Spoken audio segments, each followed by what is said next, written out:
ഉപാസനാമൂർത്തിയുടെ വേളിക്ക് ഒരുങ്ങി മള്ളിയൂർ ക്ഷേത്രം. അഭീഷ്ടവരദായകനായ വിഘ്നേശ്വരന്റെ വിവാഹം. ശ്രീമദ് ഗണേശ പുരാണ സപ്താഹത്തിന്റെ 6ാം ദിനം മഹാഗണപതിയുടെ കല്യാണോത്സവമാണ്. മള്ളിയൂർ മഹാഗണപതി ക്ഷേത്രത്തിൽ നടന്നുവരുന്ന ഗണേശ പുരാണ സപ്താഹയജ്ഞത്തിന്റെ സമാപന തലേന്നാണ് ഭഗവാന്റെ വിവാഹ മഹോത്സവം. 24-ന് മധ്യാഹ്നത്തിലാണ് ദേവദേവന്റെ മംഗല്യ മുഹൂർത്തം നിശ്ചയിച്ചിട്ടുള്ളത്. അന്നു രാവിലെ സിദ്ധിബുദ്ധി വിവാഹ പാരായണത്തെ തുടർന്നാണ് ചടങ്ങുകൾ. ഞായറാഴ്ച ഗണേശ പുരാണ സപ്താഹ സമർപ്പണത്തോടെ സപ്താഹയജ്ഞം സമാപിക്കും. ഭഗവാനെ പ്രത്യേക പീഠത്തിലിരുത്തി വാദ്യമേളങ്ങളോടെ എഴുന്നള്ളിച്ച് സപ്താഹ മണ്ഡപത്തിലേക്ക് ആനയിക്കും. താലപ്പൊലിയും പുഷ്പവൃഷ്ടിയുമായി വരനായ ശ്രീ ഗണേശനെ വരവേൽക്കും. തുടർന്ന് ഭഗവാന്റെ പത്നിമാരായ സിദ്ധിയും ബുദ്ധിയുമായുള്ള പരിണയം. ആചാര്യവിധിപ്രകാരമുള്ള ചടങ്ങുകളോടെ ഗണേശ മന്ത്രങ്ങൾ ഉരുവിട്ട് ഭക്തരും ഭാഗമാവും. ഭാഗവത തത്വം ജീവിത സന്ദേശമാക്കിയ ഭാഗവത ഹംസം മള്ളിയൂർ ശങ്കരൻ നമ്പൂതിരിയുടെ സ്വപ്ന സാക്ഷാത്കാരം കൂടിയാണ് ശ്രീമദ് ഗണേശ പുരാണ സപ്താഹം. ഭാഗവത സപ്താഹയജ്ഞത്തിലെ രുക്മിണി സ്വയംവരത്തിന് സമാനമായാണ് മഹാഗണപതിയുടെ വിവാഹ ചടങ്ങുകൾ ക്രമപ്പെടുത്തിയിരിക്കുന്നതെന്ന്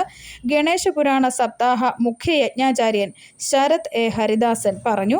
ഗണേശോത്സവങ്ങളുടെ നാടായ ഉത്തരേന്ത്യയിൽ ഗണേശ പുരാണ സപ്താഹവും അനുബന്ധ ചടങ്ങുകളും സംഘടിപ്പിക്കാറുണ്ടെങ്കിലും കേരളത്തിൽ ഇതാദ്യമായാണ് ഇത്തരത്തിലൊരു ചടങ്ങ് നടക്കുന്നതെന്ന് അദ്ദേഹം പറഞ്ഞു. ഭാഗവതം അനവരതം മുഴങ്ങിക്കൊണ്ടിരിക്കുന്ന ഒരു പുണ്യഭൂമിയാണ് മള്ളിയൂർ. ഗണപതി ഭഗവാൻ ആ ഭാഗവത കഥ മഹാഭാഗവതം കേട്ട് ആനന്ദിച്ചിരിക്കുന്ന ഒരവസ്ഥ അവിടെ. പക്ഷേ ക്ഷേത്രമൂർത്തിയായിട്ടുള്ള ഭഗവാന്റെ കഥകളോ അല്ലെങ്കിൽ ഭഗവാനെ കേന്ദ്രീകരിച്ചിട്ടുള്ള പുരാണോ ഒന്നും അങ്ങനെ പാരായണം നടക്കുന്ന ഒരു സമ്പ്രദായം ഇവിടെ ഉണ്ടായിരുന്നില്ല. അപ്പോൾ മള്ളിയൂർ തിരുമേനിയുടെ ഏറ്റവും വലിയ സ്വപ്നങ്ങളിൽ ഒന്നായിരുന്നു ഇവിടെ ഒരു ഗണേശ പുരാണം പാരായണം പ്രഭാഷണമായിട്ടോ ഒരു യജ്ഞമായിട്ട് നടത്തുക എന്നുള്ളതെന്നാണ് കേട്ടിട്ടുള്ളത്. അത് പക്ഷേ അദ്ദേഹത്തിൻ്റെ ജീവിതകാലത്ത്, അദ്ദേഹം മനുഷ്യ ശരീരത്തിൽ ഇരിക്കുന്ന കാലത്ത് സാധിച്ചില്ല.